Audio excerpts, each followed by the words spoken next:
Shalom saudara-saudara yang dikasihi dalam Tuhan kita Yesus Kristus. Bagaimana kabar Anda semuanya? Saya percaya kabar Anda baik-baik saja di tengah pandemi corona ini. Saat ini saya membawakan sebuah renungan sederhana mengenai pemeliharaan Allah berdasarkan teks firman Tuhan Matius pasal 6 ayat 25 sampai dengan ayatnya yang ke-34. Tetapi sebelum itu kita mau membaca terlebih dahulu teks dari firman Tuhan ini. Saya akan bacakan untuk saudara-saudara sekalian.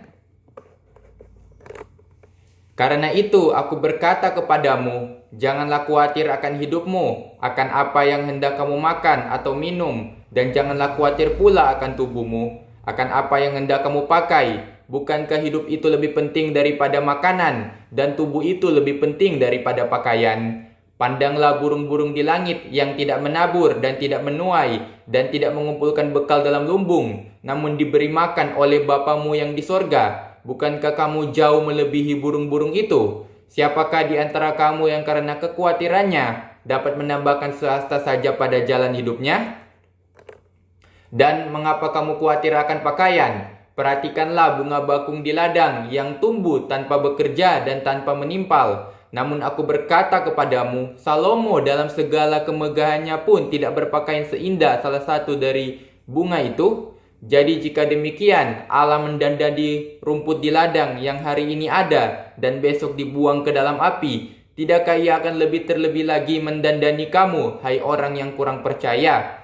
Sebab itu janganlah kamu khawatir dan berkata, apakah yang akan kami makan? Apakah yang akan kami minum? Apakah yang akan kami pakai?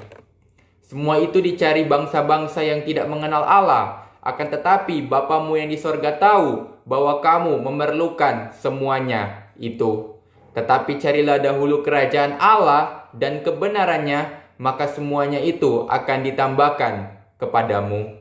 Sebab itu janganlah kamu khawatir akan hari besok, karena hari besok mempunyai kesusahannya sendiri. Kesusahan sehari cukuplah untuk sehari.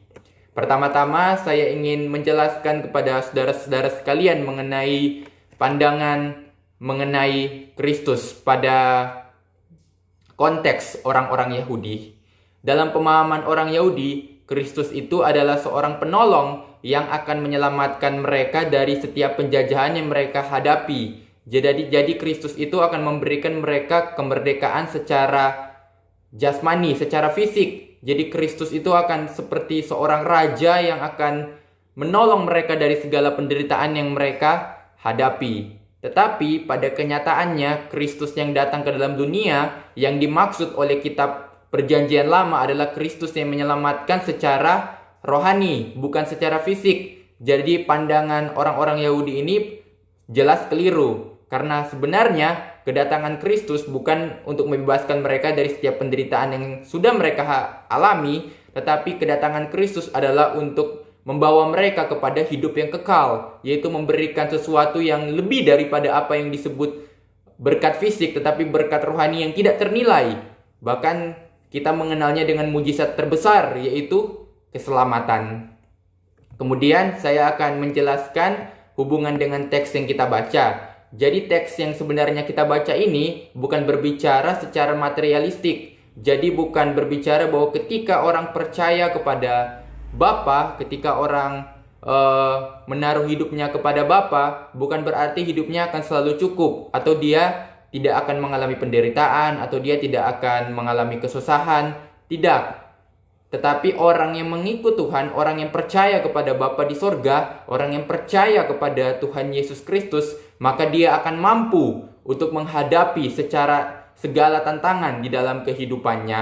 Ada pertolongan Allah yang nyata di dalam kehidupannya. Mungkin dia akan tetap tidak berkecukupan, tetapi dia akan sanggup untuk melewati masalah itu. Ada pemeliharaan Allah di dalam kehidupannya.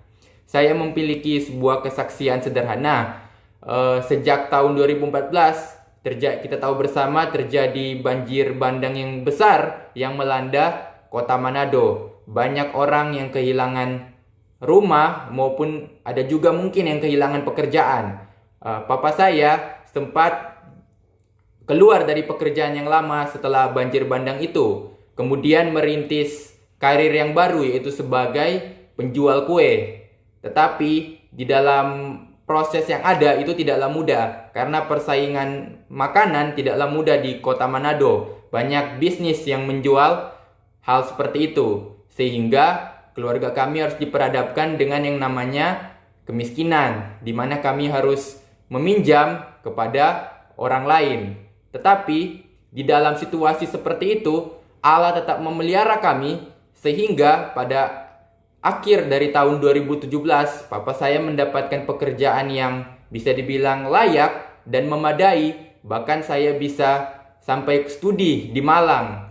Jelas itu bukan biaya yang sedikit, tapi mengeluarkan biaya yang banyak. Tetapi itulah bukti daripada pemeliharaan Allah di dalam kehidupan keluarga saya maupun saya secara pribadi. Jadi walaupun kami berada dalam ketidakcukupan, Allah tetap menyertai kami sehingga kami bisa melewati situasi itu. Dengan demikian, saya mengambil kesimpulan bahwa Allah tidak pernah bermaksud untuk memberikan hidup yang nyaman kepada manusia, tetapi yang Allah maksudkan adalah hidup yang dipelihara olehnya. Dengan demikian, engkau tahu bahwa yang Allah inginkan bukanlah engkau memiliki hidup yang penuh dengan materialistis, tetapi hidup yang percaya kepadanya. Jadi bukan fisik, tetapi rohani.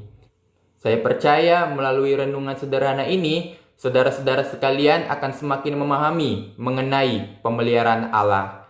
Terima kasih, Tuhan Yesus memberkati.